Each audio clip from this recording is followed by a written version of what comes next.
Good morning, everybody. This is Tommy Lackey with Relativity Capital. I just wanted to jump in this morning, as I mentioned on the stream, to take a look at this MA breadth chart and see what's really going on here. Also want to give you guys a little bit of a sneak preview of what I'm setting up here to be doing more videos as we go forward. But MA breadth is something that's been on the discussions a lot this week, especially the 200-day moving average, both how far, quote unquote, we are extended above it, and also what percentage of stocks are above the 200-day moving average. And I will say that we are elevated, but what I can't say that is that it's such a bad thing as is being insinuated, I guess, on news media as well as FinTwit. So let's take a look. As you can see right here, I've drawn a line up here at this 80% mark as far as when we crested it. And we crested it last week. Markets are up here. But the first thing we need to discuss is how we got here. Because, see, the idea of us being 14% or whatever percentage we are above that 200-day moving average doesn't really take into context that the moving average really is moving sideways right now because of this big dip right here. It also doesn't take into context the fact that if this leg continues to run higher, here very soon we're going to start dropping off a lot of these lower days as we move forward, and that's going to make the 200-day moving average start accelerating higher itself, so it could actually catch up to price. But even without that, today we're going to talk about the moving average breadth, and this, as we get over 80%, how rough is it? All I'm going to do is take us back through about 19 years of charts, find the instances, and we're going to take a look at them ourselves. So let's start moving. All right, as I move the chart back, you can see nothing happens until we get all the way back into 2013, both May and July. It crested 2 times. Both times we were near a short-term top, maybe within a few days to a few weeks, and we pulled back 10% and about 5 to 6% on one.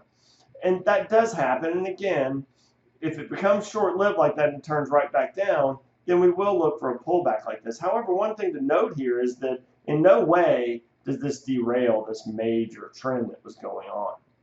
Now, as we move back to our next instances, we have to jump back down here to late 2010.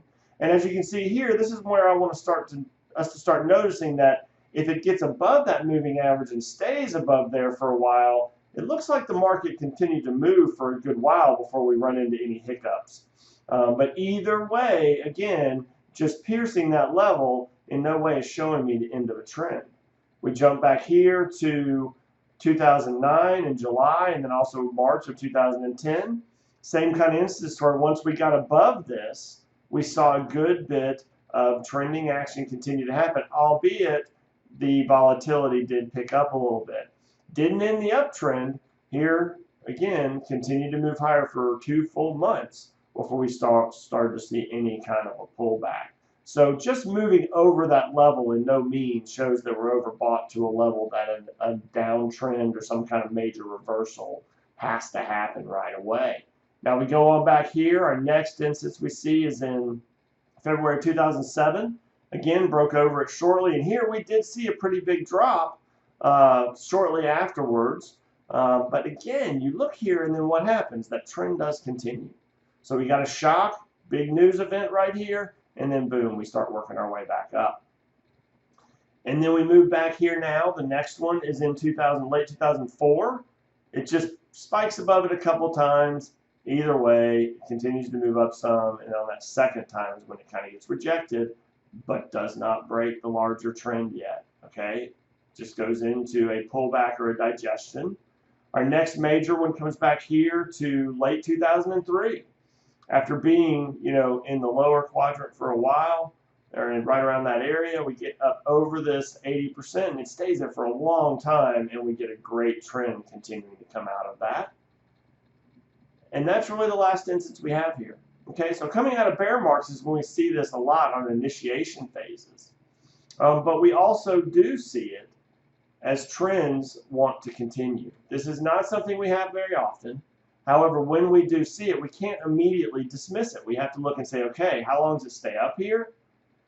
And what other factors, what other variables do we see that could be having this trend in?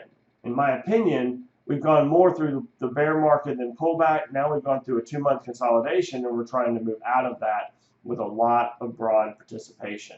Until that changes, I think that's a net positive in the intermediate to long term. Of course, we should always be looking for short-term corrections because that's what the market does. So hope this helps and hope everybody has a great week. Thanks for tuning in.